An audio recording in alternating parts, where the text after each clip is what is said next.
Video games. A frontier of entertainment once regarded to be mere child's play. Consoles were electronic toys to many, but quickly became refuge from the world for others. This empire of entertainment has skyrocketed, with towering corporations and indie developers abound. Today, reviewers are called upon by the masses to give insight on games, good or bad.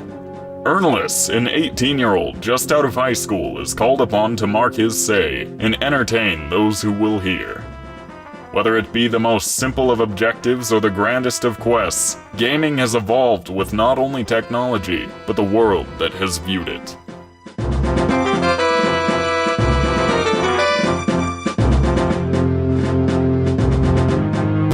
Somehow it also became a Major League sporting event, but we don't talk about that without a Doritos endorsement. Motherfucking remix! Needless to say, games are a lot more than just toys. Hell, games are just about as much useless kids' toys as books or just alphanumeric keystrokes on thinly sliced trees.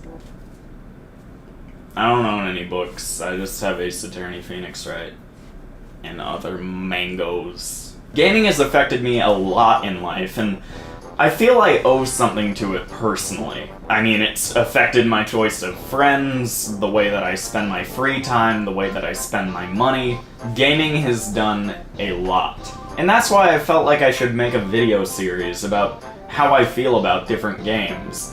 And it's not just because I like to play games, but because I feel like I have something to say about them. Also because I spent the last 2 years of my high school career going to a vocational academy so I could learn how to shoot and edit video, and then after I figured out that I wanted to go to college for computer sciences, I haven't used any of that knowledge that I spent my junior and senior year learning, so I might as well use it for something. Fancy graphics!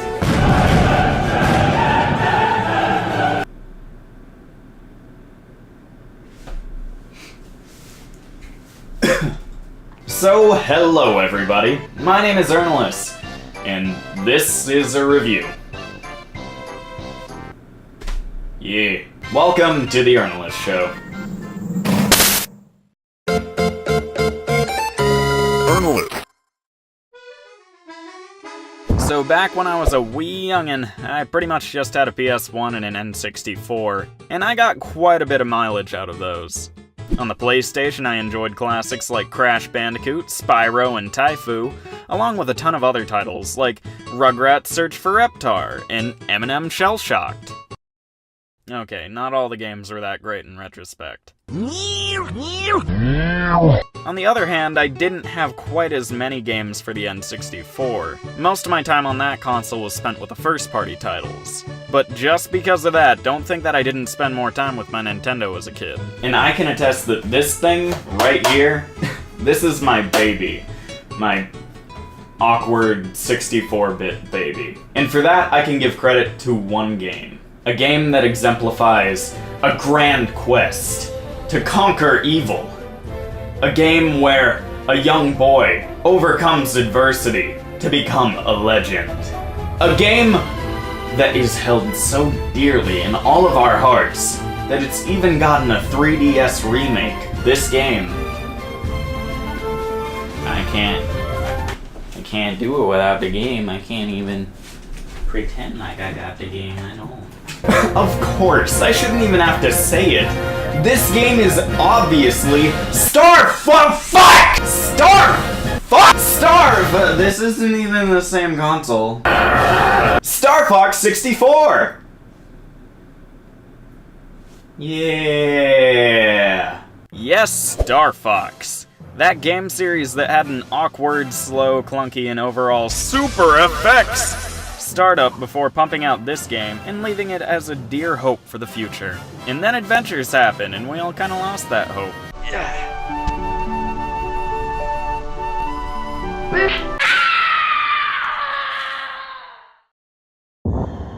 This game right here, at least in my opinion, is one of the most fantastic, well-constructed, well-conceived, and overall just the best games that Nintendo has ever made. But why would I feel this way about an on-rail shooter from the late 90s?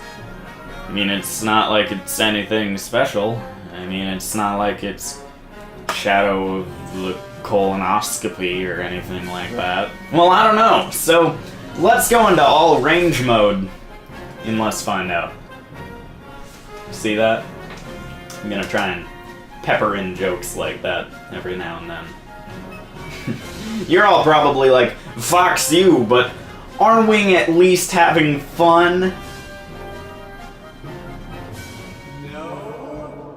Star Fox 64 is the sequel to the Super Nintendo title Star Fox. Originally touted as being super duper advanced for its fancy 3D graphics on an otherwise 2D system, Star Fox was moderately popular at the time. In retrospect, I have no idea why the game was met with such good reviews, considering controlling a plane with a D-pad is about as intuitive as playing Smash Bros. With a driving wheel, and the frame rate rivals that of a poorly animated flipbook, but I digress.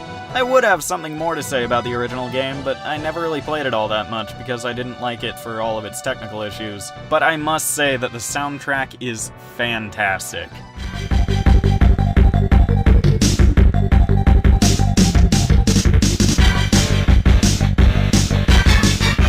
Oh, so good.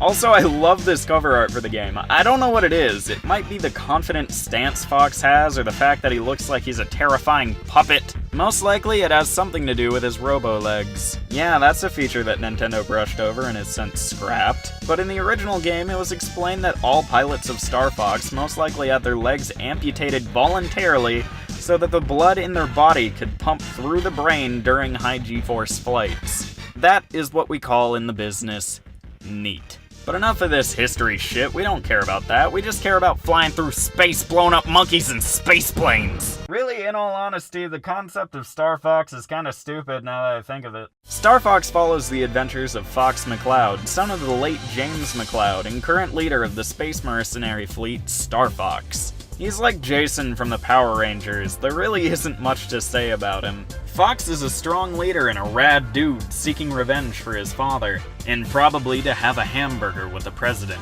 because he's a fucking flying space fox! As for the story, I can condense it into one digestible sentence. Star Fox 64 is a game where monkeys are trying to take over the galaxy, and a planet of dogs hires a fox, a bird, a rabbit, and a frog to defeat the giant head of a supreme monkey overlord that is also either a robot or a brain with floating eyes, depending on— Wait a sec! I'm starting to get a hunch that this game is really fucking stupid. So with all of that out of the way, let's move on to the gameplay. Star Fox 64 takes place mostly on rails, so most of the action is going to take place on the X and the Y axis, with missions going at a steady pace forward. Think of it similarly to House of the Dead, but instead of having to kill everything on screen in order to move forward, now you just have to avoid obstacles and kill enemies as they come and go. Also, you're a flying space fox. Boosting and braking can also be used to avoid obstacles, but really aside from that, it's up, down, left, and right. And that's really it.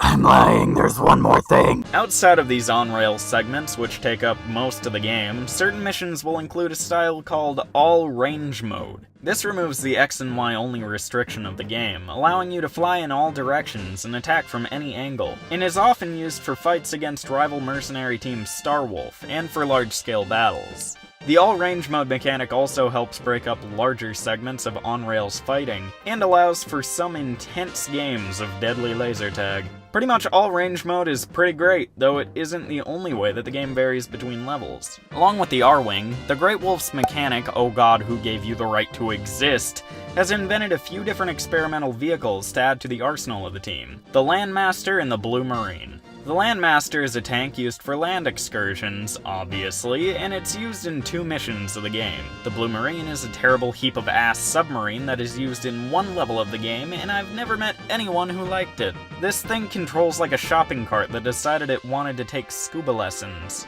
With torpedoes. Not only that, but the level you're forced to use this thing in isn't really that easy, being level 3 on the hardest route of the game.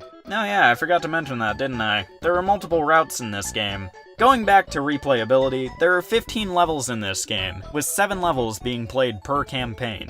The higher portions of the Lilat system are the most difficult levels, with the lower portion being the easier levels and what's in between being the medium levels, all being color-coded by difficulty based on the path you take. This all adds up to a whopping ass ton of paths that you can take, along with a ton of environments to explore. And in all of these environments are equally unique and fun boss fights. The bosses in this game range from pretty cool to fuck, I'm glad I was not good enough to get this far as a kid, because that brain would make me shit myself. Also, can I make the point that all of the bosses explode? Like, regardless of if it is a biological creature or not, it's going to explode. Now, I would say this is stupid, but fuck me if it wasn't completely awesome. Furthermore, it's kinda sad in some scenarios. You hear the bosses scream out their final words, and they just sort of, explode. I feel like this music is very fitting here.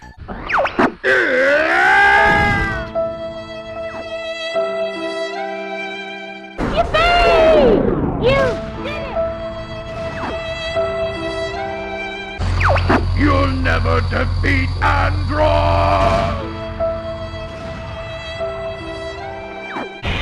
I say, stop it!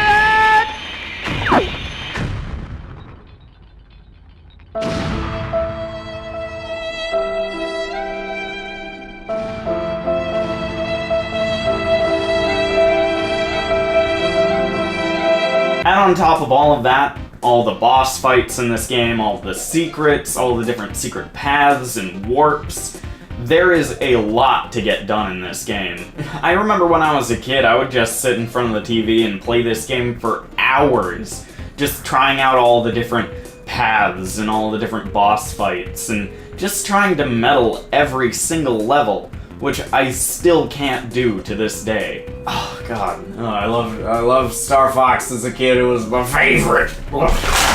I just kicked over a stack of video games. Even to this day, this is the only game that I physically own for the 3DS. And let me tell you, this is a fantastic port of this game.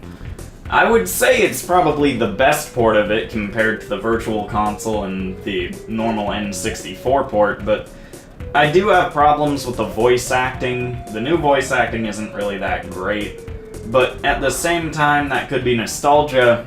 But then there's also stuff like sound effects. Some of the graphics aren't as satisfying, like explosions, and just small things. But aside from that, the main game is there, and it's great. Also, on a side note, why didn't this game have a first-person point of view? Why did the 3D version of Star Fox 64 not have a fucking first-person point of view?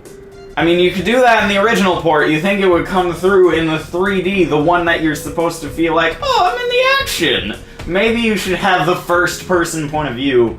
That's stupid, I hate you. But at the same time, it's perfect port, I love it, bang. And now that I've sung this game's praises, however, I think I should probably address a few of its issues. First, the game has some terrible slowdown on the N64. This isn't as much of a problem on the 3DS port, nor can I remember it being nearly as glaring on the Virtual Console port for the Wii. It can bring the action of the game down a bit, however. Especially on Aquas, where the dominant strategy is spin in a circle and shoot torpedoes! That's always fun. There's also the problem that the cutscenes for each level are unskippable on your first time playing them. This isn't a huge issue after you've played all the levels at least once, or the final cutscene and credits are always unskippable. These were issues that were addressed in the 3DS port. Now, I could go on and on, all day, just about all the different power-ups and all the different maneuvers and barrel rolls that you can do in this game, but really, honestly, I just sort of want to keep playing it. I mean, you can't blame me for that, I guess. I'm also sure that many of you already know about Star Fox 64, and I'm sure most of you don't really need to see a review on it, because you probably already know whether or not you like it. But I feel like this review is a little bit more for my own peace of mind, and it's a good Kickstarter for a review series, I guess. It's a game that I love. It's one of my favorite games. I love it to death. pretty much what I'm trying to say is that this game is special to me. It holds a place really close to my heart, and I don't know if I would call it my favorite game of all time. I might, but probably not. But even at that, it's still fantastic for what it is. So, if you didn't already know, this game is superb, and if you don't already own it, you should buy it 3 times. For the Virtual Console and the N64 and the 3DS. Then you should buy each of those 9 more times. Because then you can give it out to all your friends. And they'll be your best buddies forever. And they'll want to touch your butt.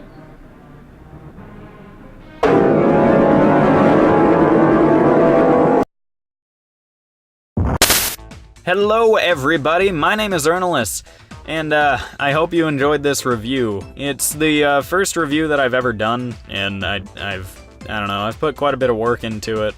I just wanted to do something that I really liked, and I wanted to try this out. I plan on making more reviews in the future, and I really hope that this has encouraged you to hit that subscribe button, and maybe like and favorite my video just because, you know, it helps me know whether or not it's good or not, and I like knowing whether or not my videos are good.